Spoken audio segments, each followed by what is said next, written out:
Gold trusted gold buyers మీరు తాకట్టు పెట్టిన బంగారాన్ని విడిపించి ఈ రోజు ఉన్న మార్కెట్ ధరకు కొనబడును. బేసిక్గా అండి ఈ సినిమాకి సంబంధించిన ట్రైలర్ చూసిన తర్వాత కింద కామెంట్స్ అన్ని ఒకసారి చూసుకుంటూ వెళ్ళాను. అందులో 90% ఆఫ్ ది కామెంట్స్ జనాలు పెట్టింది ఏంటంటే ఈసారి కూడా మా విష్ణు అన్న సెన్సార్ బోర్డుకి దొరకడు అంటే, ఎస్పెషల్లీ మీ కామెడీలో ఉన్నటువంటి ఆ బూతుల్ని అది బూతుగా సెన్సార్ వాళ్ళకి కూడా అర్థం కాకుండా అంత క్లీన్గా మీరు ప్రజెంట్ చేస్తారా, లేకపోతే మీకు అందులో ఏమైనా ఒక స్పెషల్ ఎక్స్పర్టైజ్ ఉందా? అది బూతుగా వినపడదు కానీ వెనకాల ఉన్నది బూతే అని అర్థమవుతుంది, కానీ దాన్ని డిలీట్ చేయాలని ఎవరు అనుకోరు, everybody will enjoy that. So దాని మీద మీకు ఏమైనా ఒక స్పెషల్ ఎక్స్పర్టైజ్ ఉందా విష్ణు గారు? ఏం లేదండి, మేబీ వాళ్ళు కూడా అలా అనిపించలేదేమో, ఎంజాయ్ చేస్తారని అనుకున్నారేమో, అర్థమయ్యే వాళ్ళు అర్థమైనట్టు తీసుకుంటారు అన్నట్టు. ఇప్పుడే యూ/ఏ ఇప్పుడు జస్ట్ ఈ సినిమా కూడా వచ్చింది.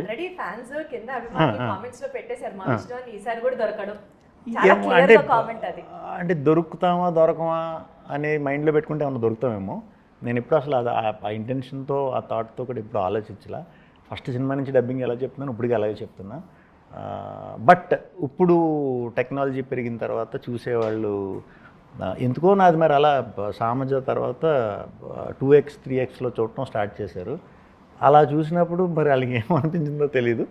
ఒకసారి వెనక్కి వెళ్ళి పాత సినిమాలు చూసినా కూడా అదే ఉంది. సో మరి అలా చూస్తే ఏమన్నా మరి దొరుకుతాయేమో ఆణిముత్యాలు, చూడాలి మరి.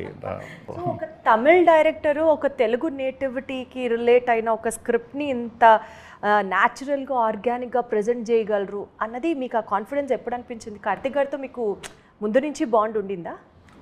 యాక్చువల్లీ నేను ఈ సినిమా ఒక ఎంటర్టైనర్ చేద్దామని ఫిక్స్ అయిన తర్వాత, ఒక కంప్లీట్ ఎంటర్టైనర్ చేయాలి అని ఫిక్స్ అయిన తర్వాత ఏదైనా దొరికితే, ఇప్పుడు ఆ స్పేస్లో ఉంది అప్పుడు మైండ్, చేద్దాం అన్నప్పుడు సింగిల్ సామజ రెండు ఒకసారి విన్నానండి. ఒక వారం గ్యాప్లోనే విన్నాను. బట్ ఈ తమిళ్ అవటం వల్ల కమ్యూనికేషన్ ఇక్కడ ప్రొడ్యూసర్స్తో ఈ డిస్కషన్ అది ప్రాపర్గా అర్థం అవట్లా. అది ఆ లాంగ్వేజ్ ఇది తెలియట్లేదు అనమాట. ఆ సెన్స్ పూర్తిగా అర్థం అవ్వట్లేదు. అందరికీ తమిళ్ రాదు కదా. బట్ అనుకోకుండా మన అరవింద్ గారు వినటం, ఆయనకి చాలా లాంగ్వేజ్లు వచ్చు కాబట్టి, తమిళ్ కూడా బాగా వచ్చు కాబట్టి ఫట్మని పట్టుకున్నారు. సో దాన్ని మేము ఇప్పుడు తెలుగుకి మార్చుకుని నీట్గా అదే డైలాగ్ వర్షన్ అది రాయించుకుని మన బాగున్నందుతో మొత్తం రెడీ అయిన తర్వాత దిగి షూట్కి వెళ్ళాము. ఇప్పటి వరకు మీరు చేసిన ఫిల్మ్స్ అన్నీ కంటెంట్ డ్రివెన్ బ్యానర్స్ మీద మీరు చాలా సినిమాలు చేశారు. బట్ గీతా ఆర్ట్స్తో మీరు వర్క్ చేయడం అనేది this is probably the first time. So Arvind గారు వెనకాల బ్యాకప్ ఉన్నారు ఈ సినిమాకి అన్నది ఒక రకంగా ప్రెషర్ తీసుకునే పాయింటా, లేకపోతే ఆర్ మీ కాన్ఫిడెన్స్ లెవెల్స్ ఇంకా బూస్ట్ అయినాయా? బికాజ్ అరవింద్ గారు కూడా ఒప్పుకుంటేనే కదా ఎవరన్నా సినిమా చేసేది. So what was your experience దే? నాకేమనిపించిందంటే గీతా ఆర్ట్స్ చాలా మంచి ప్లాట్ఫామ్. అంటే మూవీని బాగా ప్రజెంట్ చేస్తారు. ప్రజెంట్ చేసే విధానంలో రిలీజ్ టైంలో కానీ ఇది కానీ మనం ఎక్కువ ఇన్వాల్వ్ అవ్వక్కర్లేదు. అంటే అన్నట్లో కాదు, కొన్ని సినిమాల ముందు నేను కూడా దగ్గరుండే పబ్లిసిటీ ఇలా చేద్దాం అలా చేద్దామా అని చెప్పి ఎక్కువ డిస్కషన్లు అయ్యేవి అనమాట. మేబీ వాళ్ళు కొత్త ప్రొడ్యూసర్లు అయి ఉండొచ్చు, కొత్త డైరెక్టర్లు అయి ఉండొచ్చు, ఎక్కువ కూర్చుని చేయవలసి వచ్చేది. ఈ సినిమా ముందు నుంచి ఏంటంటే కంప్లీట్ ఒక సిస్టమ్ దీంతోనే వెళ్ళిపోయింది అనమాట. మా పని మేము చేసుకుంటే చాలు, మిగతా పనులన్నీ ఆటోమేటిక్గా పర్ఫెక్ట్గా అయిపోవడం వేరు, పర్ఫెక్ట్గా అవడం ది బెస్ట్ లాగా అయ్యాయి అన్నీ. వండర్ఫుల్. బన్నీవాస్ గారు ఇదే అంశానికి సంబంధించి ఒకసారి ఏదో ట్వీట్ చేశారండి. అది ఇదే అంశమా కాదా మీరే చెప్పాలి. ఒక విషయం గురించి నేను గట్టిగా మాట్లాడాలనుకుంటున్నాను అని చెప్పి ట్వీట్ చేశారు. అది ఈ సినిమాకి సంబంధించిన మీరు ఇందాక కోట్ చేసిన కాంట్రవర్సీ దాని గురించేనా, or was there anything else? తెలీదు, మరి నాకు తెలీదు. బన్నీవాస్ గారు వెరీ రీసెంట్గా నేను ఒక విషయం గురించి చాలా గట్టిగా మాట్లాడాలనుకుంటున్నాను అని ట్వీట్ చేశారు. ఓకే. సో అది దేని గురించి మాట్లాడాలనుకుంటున్నారు? ఈ సినిమాకి సంబంధించిన డైలాగ్ని తీయడం గురించా, లేకపోతే కాంట్రవర్సీ గురించి అర్థం కాలేదు ఎవరికి. దేని గురించి అన్న అయి ఉండొచ్చండి, ఏమోనండి. ఆయన పర్సనల్ ఆయన పెట్టిన ట్వీట్లు నన్ను అడిగితే నాకు తెలీదు. అంటే తెలీదు ఇన్ ద సెన్స్ ఎప్పుడు అంటే ఈ మధ్య కాలంలోనేనా ఈ ఎగ్జాక్ట్లీ కాంట్రవర్సీ నడిచిన టైంలో? యాక్చువల్లీ కాంట్రవర్సీ పొద్దున్న మొదలైంది. మధ్యాహ్నం కల్లా సారీ అని చెప్పి ఈవినింగ్ కల్లా క్లోజ్ చేసుకొచ్చింది. నేను ఎందుకు అంటే నాకు అండ్ నాకు ఇంకా కాపీ కూడా రెడీ అవ్వాలా. సో ఈ పనిలో ఉన్నాను నేను. ఈ పనిలో ఉండి డబ్బింగ్ అవుతుంది ఒక పక్క సెన్సార్ ఇది, ఒక పక్క ఆర్ఆర్ అవుతుంది. ఇవన్నీ తిరిగే ప్రాసెస్లో ట్విట్టర్ చూసుకునే అంత టైం నిజంగా లేదు. ఇప్పుడే పొద్దున్నతో ఇప్పుడు డబ్బింగ్ నుంచి డైరెక్ట్ వస్తున్నా, అయిపోయినాయి అన్ని పనులు. సో ఇప్పటి నుంచి అన్నీ చూస్తా, సో చూసి చెప్తా మీరు అడిగిన డౌట్కి. ఇండస్ట్రీలో మీ క్లోజ్ ఫ్రెండ్ ఎవరు, మీ బెస్ట్ ఫ్రెండ్ ఎవరు అని అంటే? రోహిత్ అండి, అది అందరికీ తెలిసిన విషయం. సో రోహిత్ గారు చూసారా ఫస్ట్ కాపీ మూవీకి సంబంధించి? ఇంకా కాపీ రాలేదండి. ఇంకా రాలేదా? ఇంకా రాలేదు, వస్తుంది నైట్కి కానీ మార్నింగ్ కానీ వస్తుంది. ఆయన ఎక్స్పీరియన్స్ ఏంటి అంటే ఈ సినిమా గురించి ఆయనతో డిస్కస్ చేశారా, మాట్లాడుకున్నారా?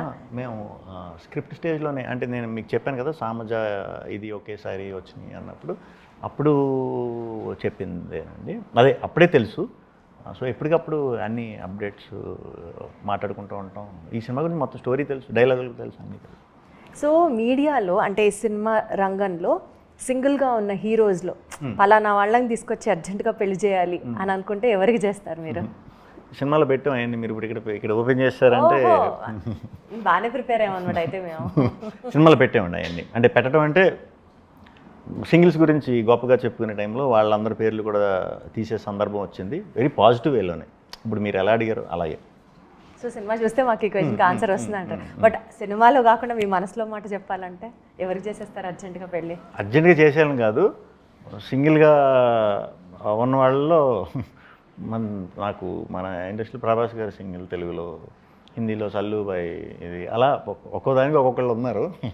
వాళ్ళందరూ ఉంటారు, అంటే సినిమాలో కాన్వర్జేషన్స్లో ఉంటాయి వాళ్ళందరి గురించి కూడా. ఈ సినిమాలో మీ కామెడీ టైమింగ్ వచ్చినప్పుడు వెనకాల వచ్చిన స్కోర్ కానివ్వండి, లేకపోతే ఆ ఫ్రస్ట్రేషన్ యాంథమ్ ఈ సినిమాకి సంబంధించి, అది అసలు వేరే level. Johnny Johnny yes papa song. So collaboration with Vishal Chandrashekhar as a music director, what you have to say about it? Super అండి, సూపర్. విశాల్కి అస్సలు పని ఇవ్వలేదు మేము ఈసారి. అంటే సాంగ్స్ అన్నీ ఫట్ఫట మేము 6 months బ్యాకే చేంజ్ చేసుకున్నాం, అయిపోయినాయి. ఆర్ఆర్కి వచ్చి అస్సలు కష్టపడాల్సిన అవసరం లేకుండానే, పెద్ద ఆర్ఆర్తో కూడా ఈ సినిమాకి పని లేదు, ఎంటర్టైనర్ కాబట్టి చిన్న మినిమమ్మే ఉంటుంది. కొత్త కొత్త సౌండ్లు వేసి అద్భుతమైన బీజిఎంలు వేసి బిల్డప్లు ఏ ఉండవు. 5 సెకండ్ల గ్యాప్ లేకుండా డైలాగులు ఉంటాయి సినిమా అంతా.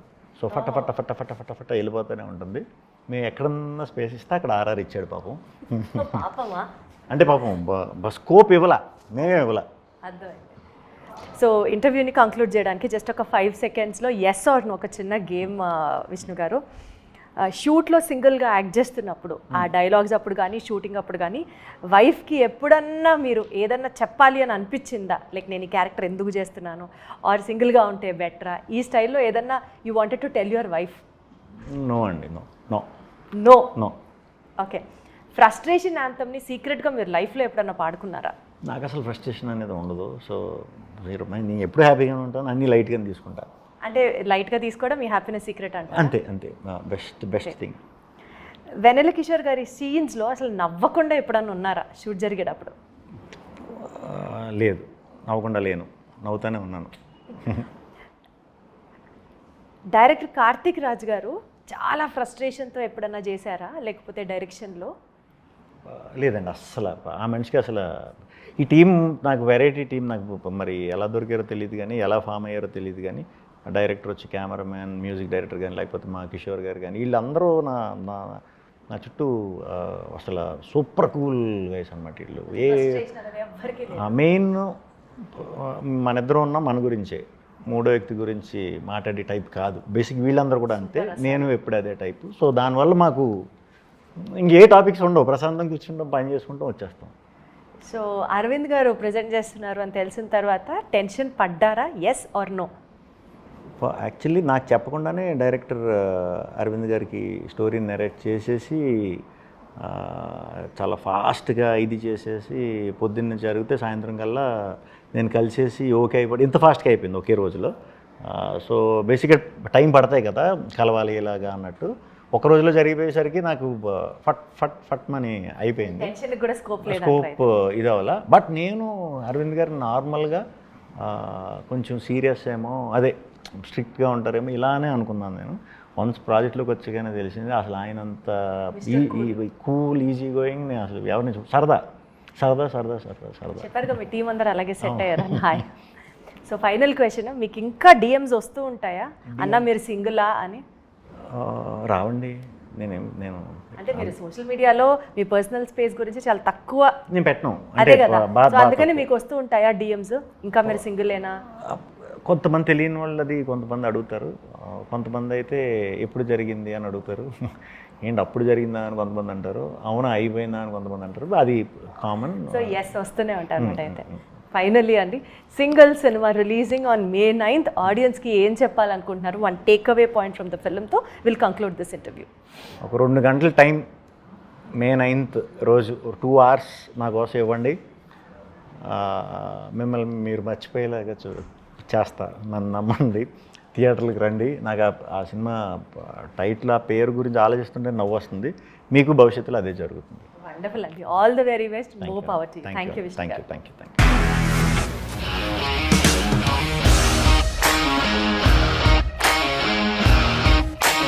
ఇండస్ట్రీలో కమిట్మెంట్ ఇష్యూస్ వస్తే నీకు కూడా వచ్చినట్టు? మార్నింగ్ తీసుకెళ్ళాడంటే కొట్టి పడేశాడు.